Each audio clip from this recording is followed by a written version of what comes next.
હીરાની ચમક હવે સ્માર્ટફોને લીધી. નમસ્કાર, સ્વાગત છે આપનું આરબી ન્યૂઝના ટોપ 10 સમાચારમાં. હું અશ્વિન રાઠોડ. હીરાની ચમકને પાછળ ધકેલી ભારતની સૌથી મોટી નિકાસ કરનારી પ્રોડક્ટ બની સ્માર્ટફોન. જાણીતા ફિલ્મ એક્ટર મિથુન ચક્રવર્તીને દાદા સાહેબ ફાળકે એવોર્ડથી સન્માનિત કરવામાં આવશે. ભારતના જેમ્સ બોન્ડ તરીકે જાણીતા અજીત ડોભાલ ફ્રાન્સના પ્રવાસે જશે.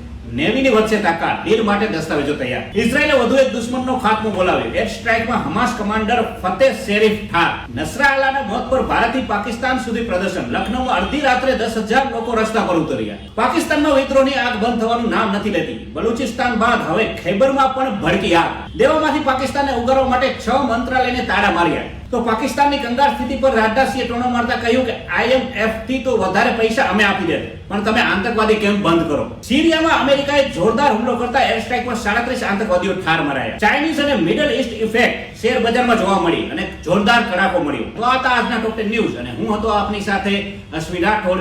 જય હિન્દ, જય ભારત.